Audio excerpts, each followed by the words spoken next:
जय हिंद फ्रेंड्स, नमस्कार। अभी तक मैंने आप लोगों को रिफ्लेक्सिव प्रोनाउंस, एम्फेटिक प्रोनाउंस और रिफ्लेक्सिव एंड एम्फेटिक प्रोनाउंस के बीच में जो बेसिक डिफरेंस होता है मैंने उसे बताया। आज मैं अपनी अगली क्लास में आपको डिमॉन्स्ट्रेटिव प्रोनाउंस के बारे में बताने जा रहा हूँ। क्लास करने से पहले आप लोग कम से कम पेन और नोटबुक ज़रूर रखें।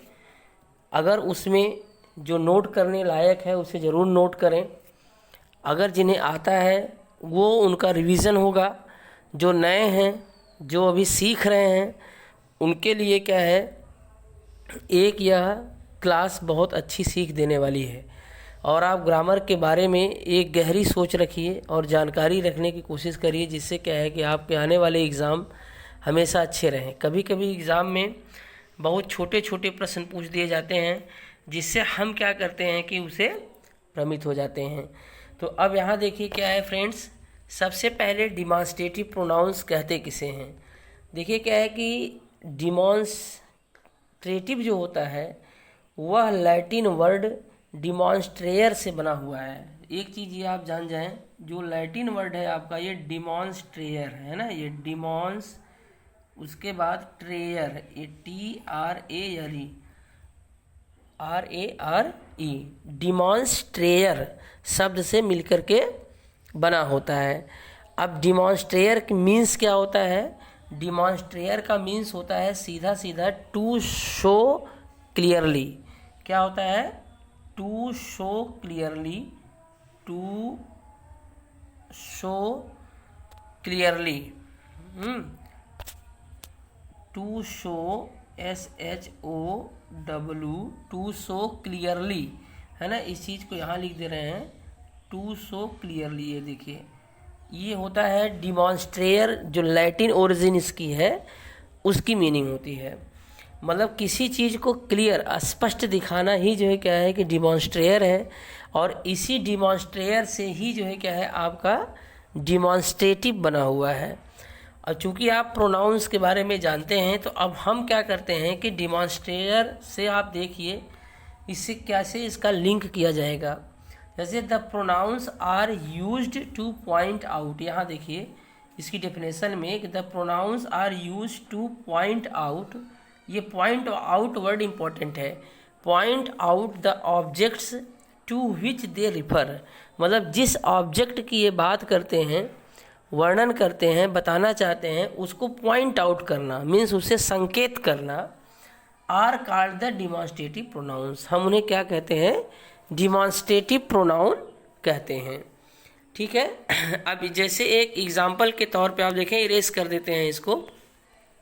एग्जाम्पल जैसे आपका क्या होगा, सबसे पहला इसमें देखिए क्या है कि आता क्या, कौन से वर्ड हैं डिमॉन्स्ट्रेटिव प्रोनाउंस में, कौन कौन से वर्ड आते हैं। जैसे आपका आ जाएगा दिस है, फिर उसके बाद दैट है, ठीक है। फिर आप दिस का प्लूरल के फॉर्म में काउंट होता है दीज, और इसका प्लूरल होता है दोज, है ना। सामान्यतः इन्हीं चार वर्ड जो होते हैं ये डिमॉन्स्ट्रेटिव प्रोनाउन के रूप में प्रयोग किए जाते हैं। और बाकी बहुत से वर्ड हैं, जैसे एज सच भी आपका जो है क्या है, यह डिमॉन्स्ट्रेटिव प्रोनाउन के रूप में प्रयोग किया जाता है ना। एज सच है ना, जैसे यहाँ पर ये आपका ये एज सच है, यह भी जो है क्या है कि यह डिमॉन्स्ट्रेटिव प्रोनाउन के रूप में प्रयोग किया जाता है। कभी कभी आल सच का भी प्रयोग करते हैं, है ना। आल सच भी जो है क्या है डिमॉन्स्ट्रेटिव प्रोनाउन के रूप में आता है। मतलब ऐसे वर्ड जो क्या करेंगे, जो आपको सीधा सीधा पॉइंट आउट की बात करें, संकेत की बात करें, वे सारे वर्ड जो है क्या है आपके डिमॉन्स्ट्रेटिव प्रोनाउंस के अंतर्गत आते हैं, संकेत वाचक सर्वनाम के अंतर्गत आते हैं। ठीक है। एक बात ध्यान दें फ्रेंड्स, जिसे अगर इंग्लिश की ग्रामर का गहरा ज्ञान है, तो इंग्लिश का ग्रामर और कुछ हिंदी के ग्रामर ऐसे टर्म्स हैं जो क्या है कि आप आसानी से दोनों को कोरिलेट करके समझ सकते हैं। तो अब इसके बाद देखते हैं फ्रेंड्स, बीच में मैं आपको एक बात कह देना चाहता हूं, अगर आप वीडियो को पसंद करते हैं तो इसे ज़रूर लाइक करें, चैनल को सब्सक्राइब करें और अपने फ्रेंड्स को शेयर करें। पढ़ें और पढ़ाते रहें, एक दूसरे से डिस्कशन करते रहें। अब देखिए क्या है कि जैसे दिस, यहाँ पर क्या है, this is a present from my uncle, this is a present from my, मतलब यह उपहार मेरे चाचा के द्वारा है। दीज आर मियरली एक्सक्यूजेज, माने क्या है कि ये केवल बहाने हैं, है ना। कभी कभी होता है ना, कुछ स्टूडेंट्स क्या है बहाने बनाते हैं कि मैं पढ़ नहीं पाया क्योंकि मेरे पास बत्ती नहीं थी, लाइट नहीं था, ये नहीं था, वो नहीं था, है ना। छोटे उम्र में और बहाने बनाते हैं, स्कूल नहीं गया, साइकिल पंक्चर हो गई।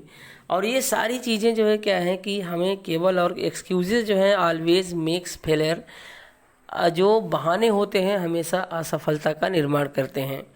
तो यहाँ देखें क्या है कि तीसरा एग्जाम्पल में हम देख रहे हैं that is the Red fort.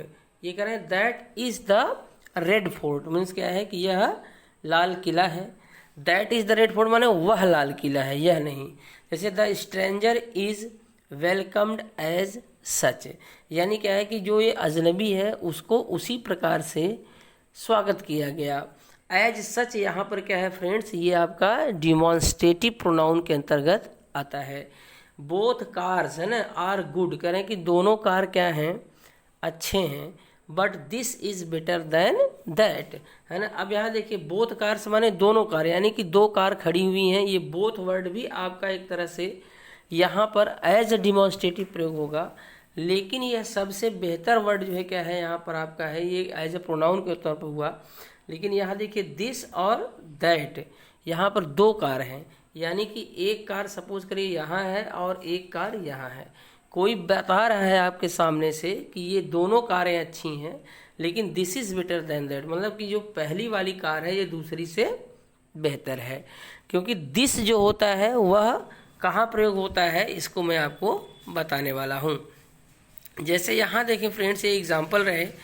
अब आप सब जानते हैं इस चीज़ को, दिस जो होता है, ये दिस है ना, ये नियर, यानी कि जो कोई वस्तु जब नियर होगी, नज़दीक की होगी, तो हम वहाँ पर दिस का प्रयोग करते हैं।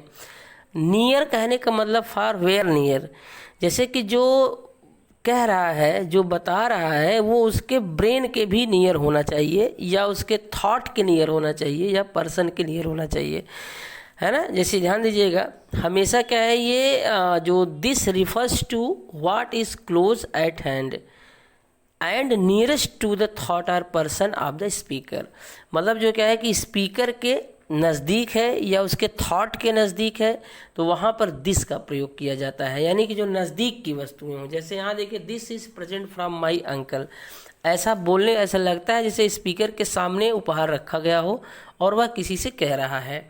और यहाँ देखिए दीज आर मियरली एक्सक्यूजेज, माने कोई आदमी किसी से बात कर रहा है और ऐसा फील हो रहा है वो आदमी उसके सामने खड़ा और बहाने बक्का जा रहा है, कह रहा है कि यार बस बंद करो, ये केवल बहाने हैं, ठीक है। लेकिन जैसे ही तीसरा एग्जांपल आता है फ्रेंड्स, कहते हैं that is the Red fort, that is the, इस दैट में ही जो है क्या है, कैसा लगता है जैसे झटके से बोला जाता है दैट, है ना।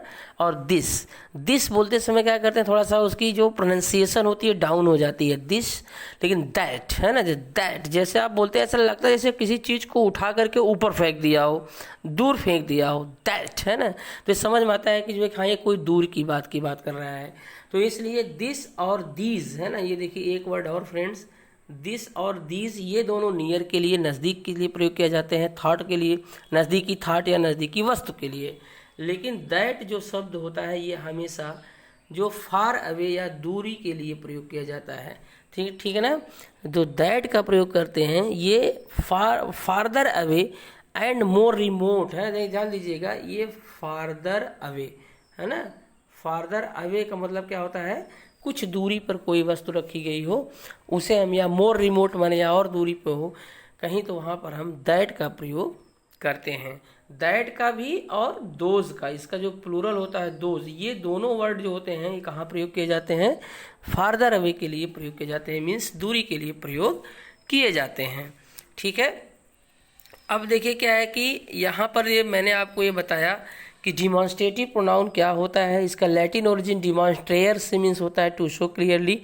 लेकिन एक चीज़ आती है, बहुत इंपॉर्टेंट चीज़ आती है, जो कि अगले स्लाइड में हम देख रहे हैं। यहाँ जैसे रूल में होता है कभी कभी, अब देखिए जो ये दिस दैट दीज दोज है ना, या और जो डिमॉन्स्ट्रेटिव प्रोनाउन होते हैं वह डिमॉन्स्ट्रेटिव एडजेक्टिव के फॉर्मेट में भी प्रयोग किए जाते हैं। और एडजेक्टिव प्रायः जो है क्या किया जाता है, वह किसी नाउन के पहले ही प्रयोग किया जाएगा। ठीक है, ध्यान दीजिएगा। एडजेक्टिव क्या होगा, जब अगर यहाँ हम एक जैसे कोई वर्ड लिख रहे हैं तो यहाँ अगर हम एडजेक्टिव लिखेंगे तो इसके बाद कोई न कोई नाउन आ जाता है। यानी कि जब ये दिस, दैट, दीज, दोज, आपके आल, सच, एज सच, इनका प्रयोग हम क्या करेंगे, जब किसी नाउन से पहले प्रयोग किया जाता है तो वही demonstrative pronoun friends demonstrative adjectives बन जाता है। इस चीज़ को आप लोग नोटिस करें। जैसे यहाँ देखें फ्रेंड्स, जैसे एग्जांपल यही हुआ कि this, that, these, those are demonstrative adjectives when they are used with nouns. जब वो नाउन के साथ प्रयोग किए जाते हैं तो वह क्या बन जाते हैं, डिमॉन्स्ट्रेटिव एडजेक्टिव बन जाते हैं। ठीक है, आगे देखते हैं। जैसे देखिए क्या लिखा गया, दिस बुक इज माइन, यह किताब मेरी है। देखिए अब यहाँ पर बुक क्या है फ्रेंड्स, नाउन है, लेकिन नाउन के पहले एक वर्ड आ गया, दिस आ गया, तो इसलिए क्या है कि ये अब आपका एडजेक्टिव हो गया। मैंने पहले ही बताया आपको, एडजेक्टिव नाउन के पहले प्रयोग किया जाता है। इस चीज़ को एकदम दिमाग में बैठा लें। जैसे लिखा गया दैट पेन इज़ योर, देखिए फिर पेन आपका नाउन है और फिर यहाँ देखिए दैट आपका वर्ड आ गया, यानी कि यहाँ क्या आ गया, ये आपका एडजेक्टिव हो गया। इस चीज़ को आप समझें। इसी प्रकार से आगे देखें क्या है, एग्जाम्पल नंबर 3 में बुक्स के पहले दीज आ गया, जो कि क्या है यहाँ पर डिमॉन्स्ट्रेटिव एडजेक्टिव का काम कर रहा है। कार्स के पहले दोज आ गया, दोज कार्स आर योर्स, है ना, वो कारें तुम्हारी हैं, है ना, यहाँ पर हो गया। ऐसे all such people ought to be avoided, मतलब कुछ ऐसे लोग, सब ऐसे लोग अवॉइडेड होने चाहिए। अवॉइडेड माने जैसे हो सकता है कोई विशेष क्वालिटीज़ के पीपल की बात यहाँ पर हो रही है। तो यहाँ पर पीपल जो है क्या है फ्रेंड्स, आपका ये नाउन है ना, और इसके पहले ऑल सच का प्रयोग किया गया, तो ये जो है आपका क्या है फ्रेंड्स, जो ऑल सच का प्रयोग किया गया। अब आप यहाँ पर इसको हम एडजेक्टिव के रूप में प्रयोग करते हैं और यही डिमॉन्स्ट्रेटिव प्रोनाउन आपका कन्वर्ट्स इनटू डिमॉन्स्ट्रेटिव एडजेक्टिव में हो जाता है। ठीक है, आगे देखें जैसे क्या हुआ, एग्जाम्पल नंबर 6 में व्हाट वाज दैट नॉइज, है ना, नॉइज इसमें अंदर चला गया है, तो यहाँ पे नॉइज है, NOISE, मतलब कि व्हाट वाज दैट नॉइज, मतलब वह शोर कैसा है। ये बात जो है क्या है कि सोक्रेटिस भी बोले थे व्हाट वाज दैट नॉइज, जब वो उनका ट्रायल हो रहा था कोर्ट में, तो वहाँ भी जो है क्या है, जब सब लोग रोने लगे तो उन्होंने यही कहा कि व्हाट वाज दैट नॉइज, ये कैसा शोर है ना, जब लोग, तो इस प्रकार से जो है यहाँ पे आप क्या देख रहे हैं, इसके बाद क्वेश्चन मार्क, क्योंकि यहाँ व्हाट है, फिर दैट है, दैट के पहले क्या है, देखिए दैट के बाद क्या है, नॉइज है, और नॉइज क्या है, एक नाउन है। मैंने आपको बहुत अपनी पहली क्लास में बता दिया था कि ऑल सेंस ऑफ ऑर्गन्स जो एक्टिविटीज़ करते हैं, जो उनके कार्य होते हैं, सब वो नाउन होते हैं। इस प्रकार से क्या है, डिमॉन्स्ट्रेटिव एडजेक्टिव के कुछ और रूल्स हैं, 1-2, जो कि मैं इसे आपको अपनी अगली क्लास में जो है क्या है बताऊंगा, जिससे आप क्या इसे अच्छी तरह से समझ सकें। धन्यवाद।